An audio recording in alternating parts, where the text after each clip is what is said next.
My wife hid $50,000 in debt. I found out after the wedding. I'll never forget the day I walked into our apartment and saw the first notice tucked between the mail and a pile of unopened letters. The corner of the envelope was crumpled, and the words leapt out at me in stark black letters: "Past due balance." My heart skipped, then sank. I grabbed the letter, hands trembling, and read it. $50,000. $50,000 in credit card debt I had no idea existed. At first I thought it was a mistake. Maybe a clerical error, maybe the wrong address. But then another letter arrived, and another, each more insistent, each more urgent, each carrying a number that felt like a punch to my chest. I sat down on the couch, staring at the pile of mail as the reality hit me. She had known. She had hidden this from me. We had just gotten married 6 months ago, a ceremony I still remembered vividly. Her in that flowing white dress, me in a suit that felt too tight, the looks of joy and love in everyone's faces. I had trusted her. I had believed in her honesty, her integrity, her commitment. And now, here it was. $50,000 that wasn't just numbers on paper, but a weight on my shoulders, a betrayal buried in silence. I remember pacing the living room, the carpet soft beneath my bare feet, and trying to make sense of it. How could she hide this from me? We had talked about finances endlessly before the wedding. We had laughed about budgeting, savings, and splitting bills fairly. She had smiled, held my hand, promised me transparency and partnership. And all the while, she had a secret life of debt, accumulating more with each swipe of a card, each late payment piling on like a mountain I wasn't meant to see until it was too late. That night I confronted her. She looked at me with wide, startled eyes, her hands trembling slightly as she reached for mine. I didn't want you to worry, she said, voice barely above a whisper.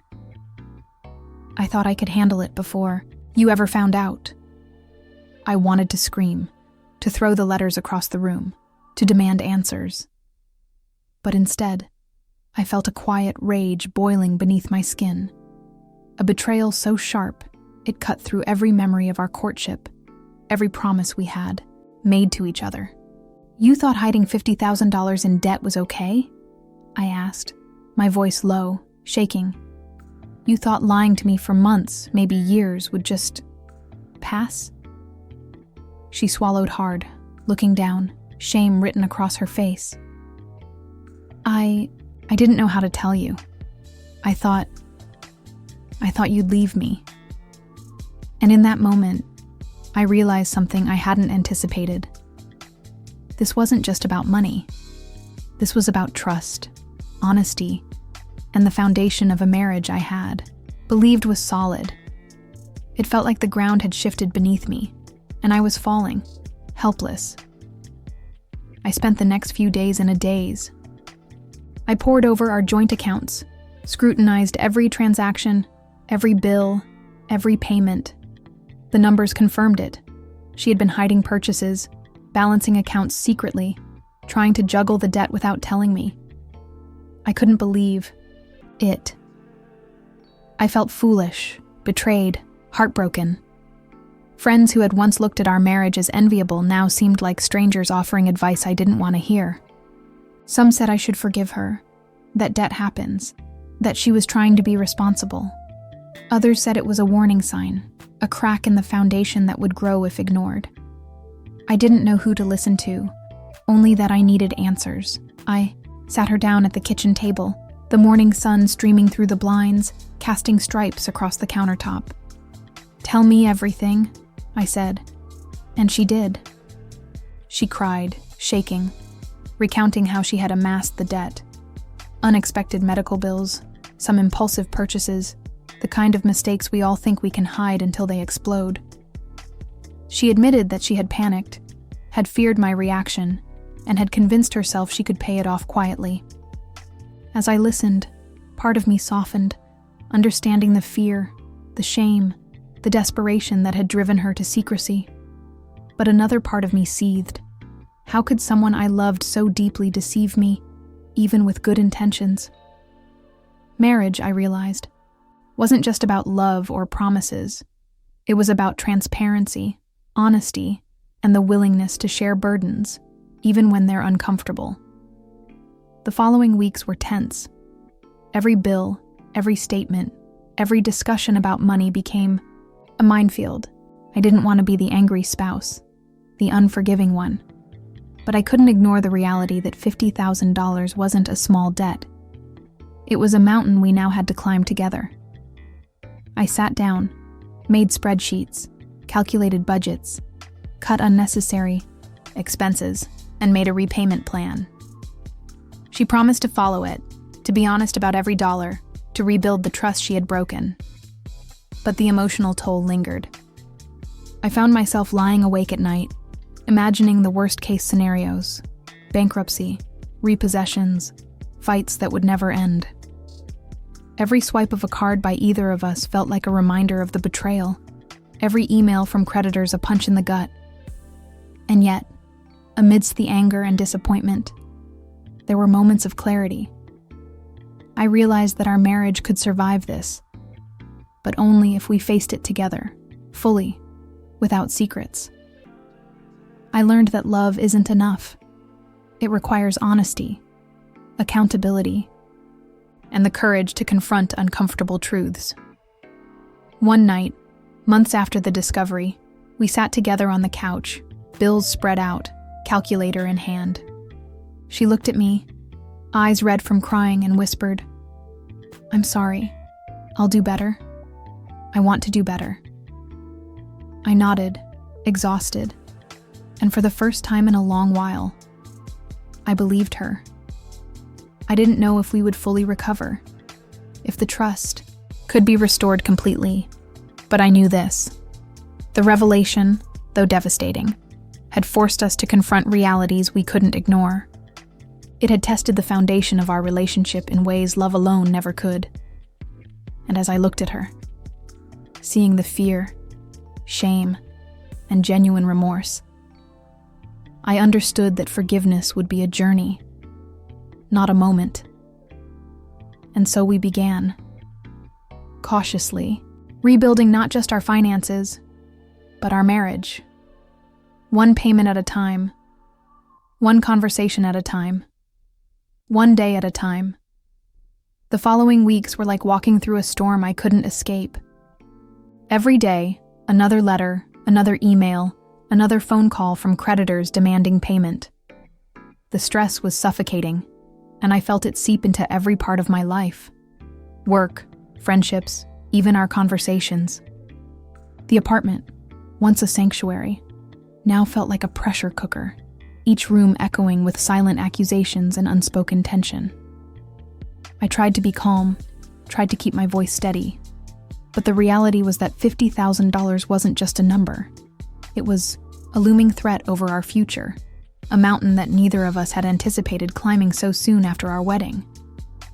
She tried to help, I think, but her attempts often made things worse. I would catch her secretly checking the accounts late at night, her eyes wide with anxiety, fingers trembling as she typed.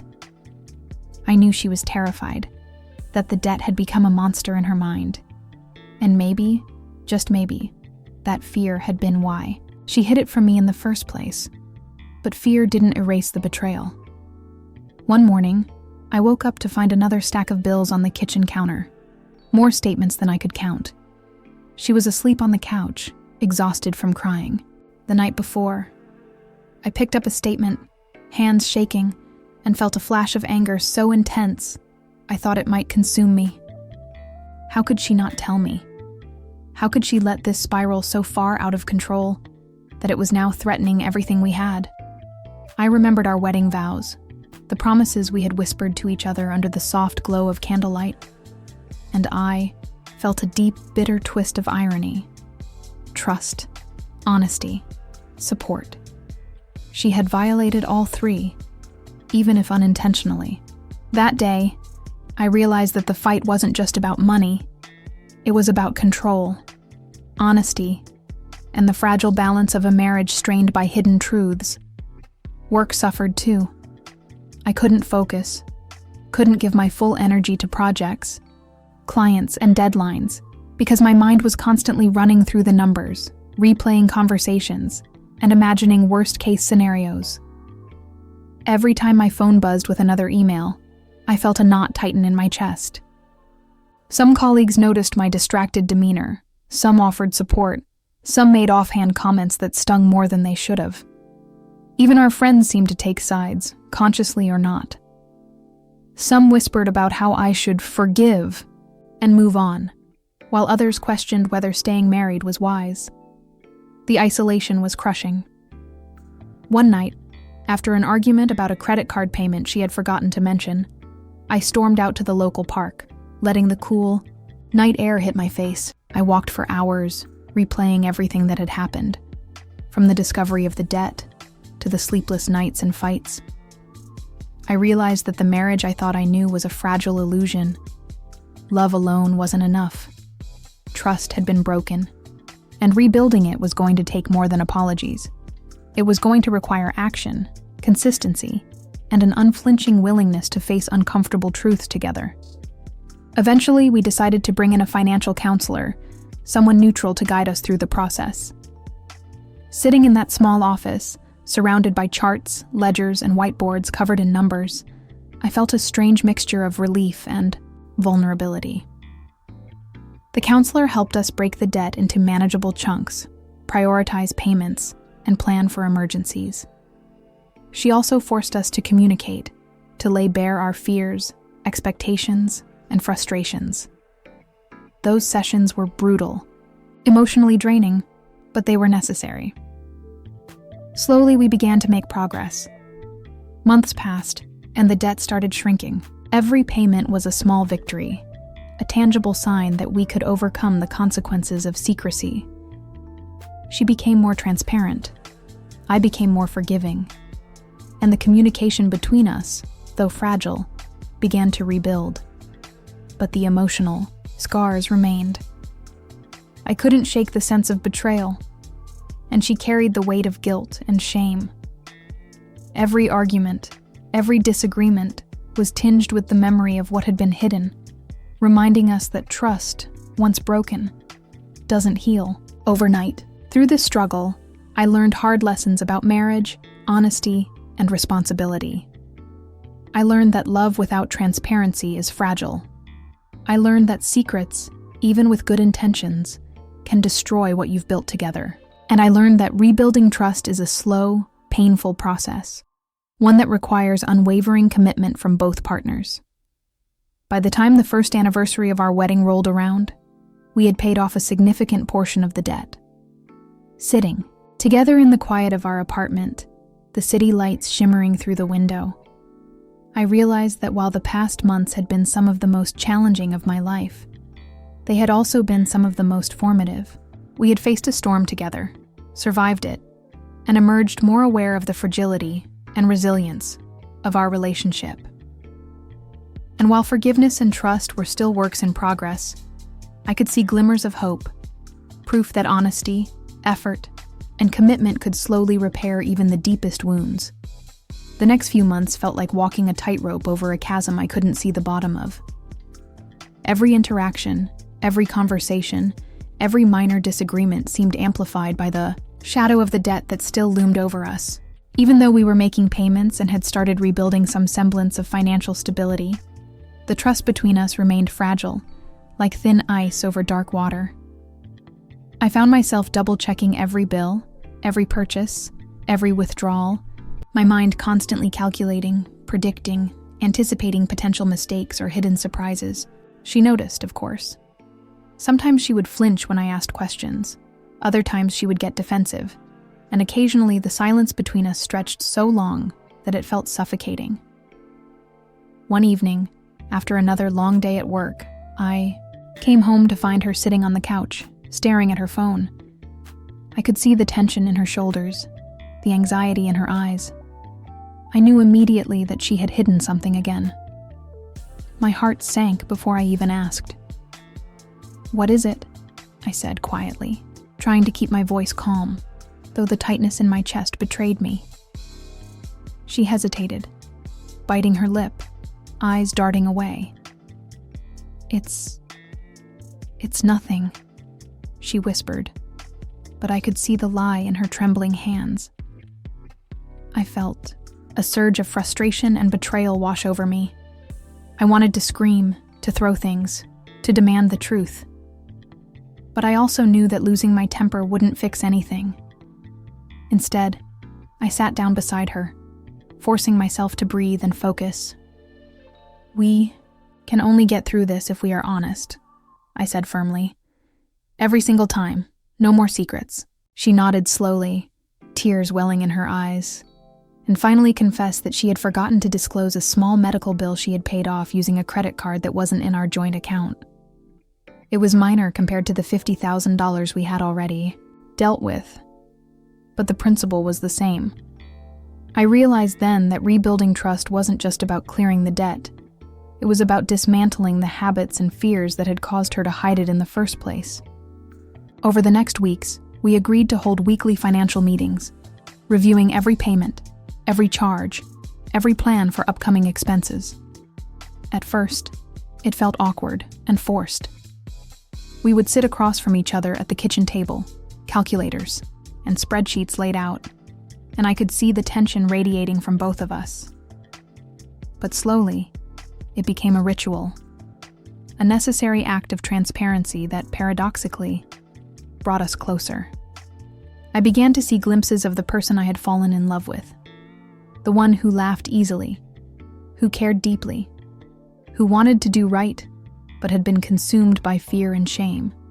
One night, during one of these sessions, she broke down completely, sobbing as she admitted how terrified she had been that I would leave her, that I wouldn't see past the debt to the person she truly was.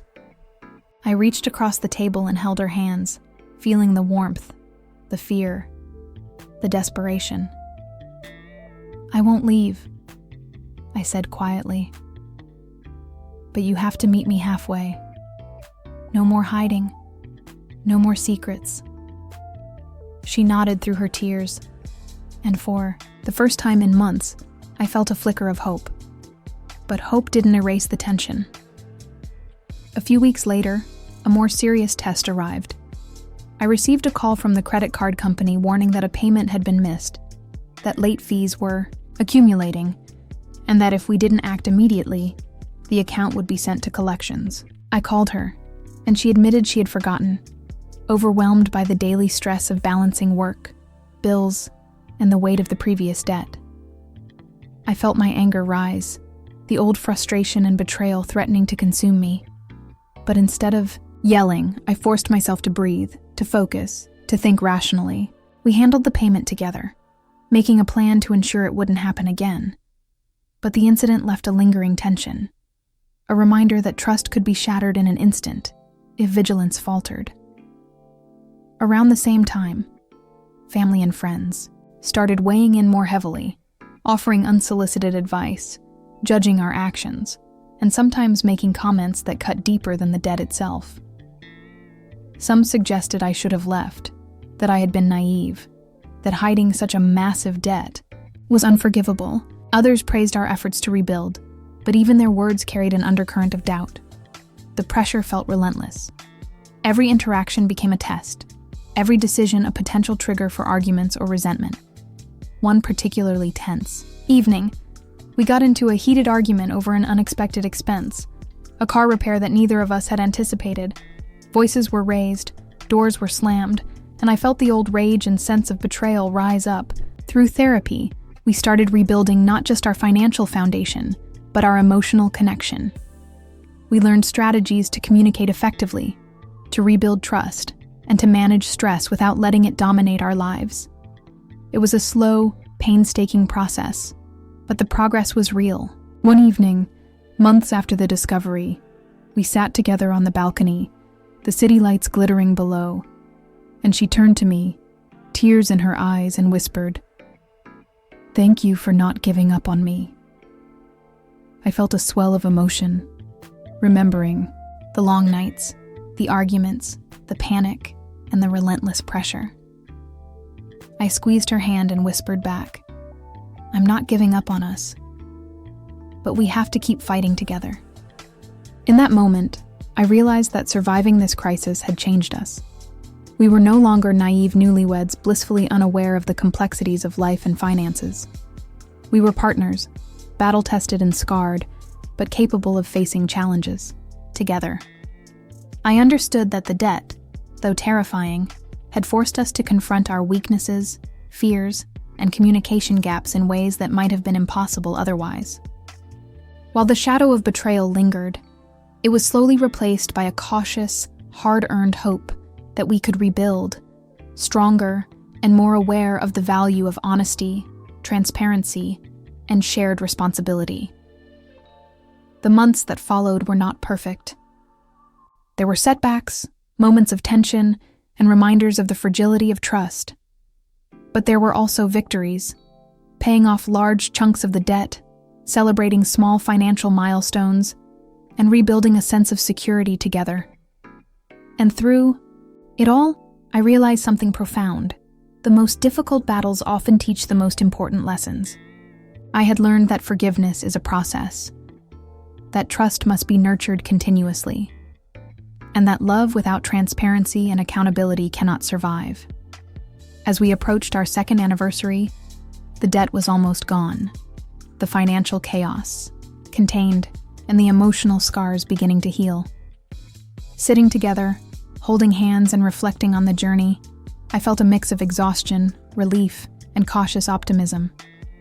We had survived the storm, faced the consequences of hidden mistakes, and begun the slow work of rebuilding not just our finances, but our marriage.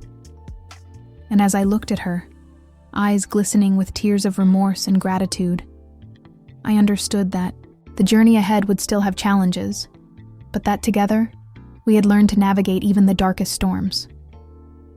By the time we approached the final stages of repaying the debt, our marriage felt almost unrecognizable from the fragile, tense partnership it had been in those first months after the discovery. The $50,000 that had once hovered over us like a dark cloud, suffocating every interaction, every conversation, had been reduced to a manageable sum, then finally erased from our accounts entirely. I remember the exact moment we made the last payment. It was a quiet Thursday evening, the apartment dimly lit, the hum of the city outside a constant backdrop. I held the confirmation in my hands, staring at the screen, feeling a wave of relief, disbelief, and exhaustion all at once. She stood beside me, arms wrapped around my waist, tears spilling silently down her cheeks. We didn't celebrate with champagne or laughter. There was no need. The silence, the shared look of recognition that we had survived something that could have destroyed us, was celebration enough. But the end of the debt did not mean the end of the struggle. The months we had endured left emotional scars, and though the financial crisis had been resolved, the trust that had been fractured required continual repair. Some nights, I would lie awake, remembering the betrayal, the panic, the way my stomach had churned each time another bill arrived. And she, too, carried the weight of guilt and shame, the memory of how fear had driven her to hide something so consequential. Yet slowly, those memories shifted from weapons that could wound us to lessons that reminded us of the fragility and resilience of marriage. We began to speak openly about finances, without fear, without defensiveness. She started contributing ideas to savings plans, budgeting, and even investments, and I learned to trust her judgment again. The partnership that had been fractured slowly began to feel whole. It wasn't easy.